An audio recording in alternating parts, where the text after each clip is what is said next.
ಅಧ್ಯಕ್ಷರೇ, ಉಪಾಧ್ಯಕ್ಷರೇ, ಗಣ್ಯಮಾನ್ಯರೇ, ಅತಿಥಿಗಳೇ, ಕೆಳಗೆ ಕೂತಿರುವ ಅಕ್ಕ ತಂಗಿಯರೇ, ಅಣ್ಣ ತಮ್ಮಂದಿರೇ, ಎಲ್ಲರಿಗೂ ಶುಭೋದಯ. ನನ್ನ ಹೆಸರು ಬಸವಪ್ರಿಯ. ನಾನು ಓದುತ್ತಿರುವ ತರಗತಿ 2ನೇ ತರಗತಿ. ನಾನು ಸಾವಿತ್ರಿಬಾಯಿ ಫುಲೆ ಅವರ ಬಗ್ಗೆ ಪುಟ್ಟ ಭಾಷಣವನ್ನು ಹೇಳಲು ಬಯಸುತ್ತೇನೆ. ಸಾವಿತ್ರಿಬಾಯಿ ಅವರ ತಂದೆ ಹೆಸರು ಖಂಡೋಬಾ ನೇವಾಸ್ ಪಾಟೀಲ್. ಸಾವಿತ್ರಿಬಾಯಿ ಅವರ ತಾಯಿ ಹೆಸರು ಲಕ್ಷ್ಮೀಬಾಯಿ. ಸಾವಿತ್ರಿಬಾಯಿ ಅವರು ಜನವರಿ 3, 1831 ಮಹಾರಾಷ್ಟ್ರದ ಸತಾರಾ ಜಿಲ್ಲೆಯ ನಾಯಿಂಗಾಂನಲ್ಲಿ ಜನಿಸಿದರು. ಭಾರತದ 18ನೇ ಶತಮಾನದಲ್ಲಿ ಗಂಡ ಸತ್ತ ನಂತರ ಹೆಂಡತಿಯರಿಗೆ ತಲೆ ಬೋಳಿಸಿ ಅದೇ ಚಿತೆಯಲ್ಲಿ ಸುಡುತ್ತಿದ್ದರು ಮತ್ತು ಮಹಿಳೆಯರಿಗೆ ವಯಸ್ಸಾದವರ ಜೊತೆ ಮದುವೆ ಮಾಡುತ್ತಿದ್ದರು. ಹೀಗೆ ಕೆಲವು ದಿನಗಳಲ್ಲಿ ದಲಿತ ಕುಟುಂಬದಲ್ಲಿ ಸಾವಿತ್ರಿಬಾಯಿ ಫುಲೆ ಎಂಬ ಪುಟ್ಟ ಮಗು ಜನಿಸುತ್ತಾರೆ.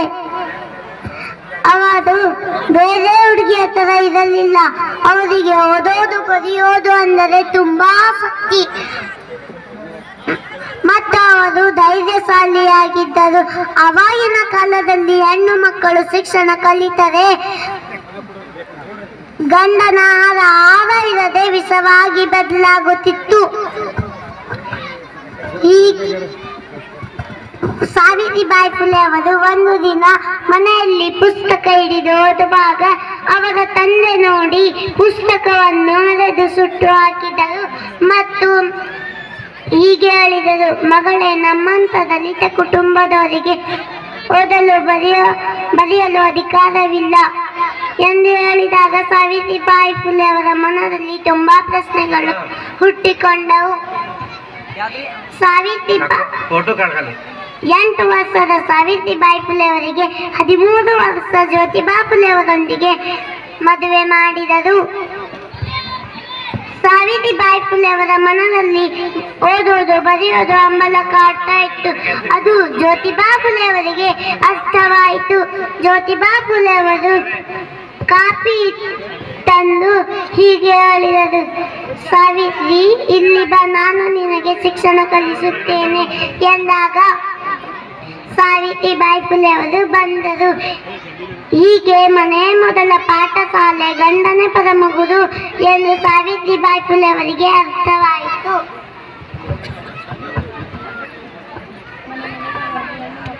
ಹೀಗೆ ಸಾವಿತ್ರಿಬಾಯಿ ಫುಲೆ ಅವರ ಶಿಕ್ಷಣವನ್ನು ಆರಂಭವಾಯಿತು. ಸಾವಿತ್ರಿಬಾಯಿ ಫುಲೆ ಅವರು ಪೂರ್ಣ ಶಿಕ್ಷಣವನ್ನು ಮುಗಿಸಿದರು. ಹೆಂಗಸರ ಮೇಲೆ ನಡೆಯುವ ದಬ್ಬಾಳಿಕೆ ಕಡಿಮೆಯಾಗ್ತಾ ಇಲ್ಲ.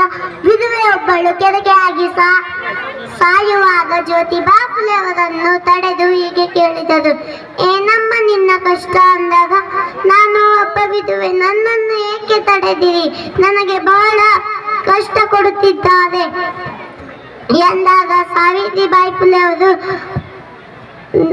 ಮನಸ್ಸಿಗೆ ನೋವಾಯಿತು.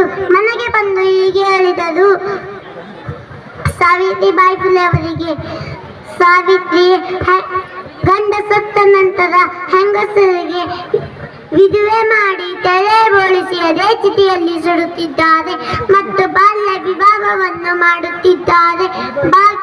ಹೆಂಗಸರು ಬಾಗಿಲು ಆಚೆ ಹೋಗಬಾರದು ಮತ್ತು ಹೆಂಗಸರು ಶಿಕ್ಷಣವನ್ನು ಕಲಿಯುವಂತಿಲ್ಲ ಎಂದ ಮತ್ತು ಹೆಂಗಸರಿಗೆ ಬಹಳಷ್ಟು ತೊಂದರೆ